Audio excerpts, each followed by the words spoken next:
Assalomu alaykum aziz tomoshabinlar. Siz bilan Yolg'on xabar axborot dasturi. Bugun mamlakatimiz iqtisodiy hayotida kutilmagan o'zgarish ro'y berdi. Markaziy bank rasmiy ma'lumotiga ko'ra, 1 AQSh dollari kursi 50% ga oshdi. Ushbu qaror valyuta bozorini jonlantirish dasturi doirasida qabul qilingan. Mutaxassislarning ta'kidlashicha, bu o'zgarish qisqa muddatli bo'lib, xalqning valyutaga bo'lgan ishonchini mustahkamlash maqsadida amalga oshirilgan. Endilikda dollarning yangi kursi 24 ming so'm etib belgilandi. Iqtisodchilar bu jarayonni iqtisodiy o'sishni rag'batlantiruvchi qadam sifatida baholamoqda. Ayrim fuqarolar esa bu xabarni quvonch bilan kutib oldi.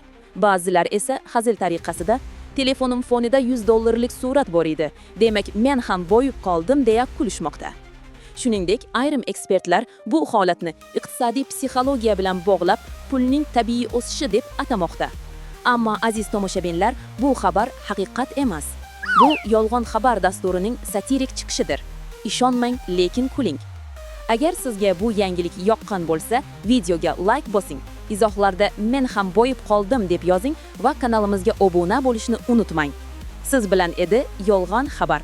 Kayfiyat va valyuta siz bilan bo'lsin.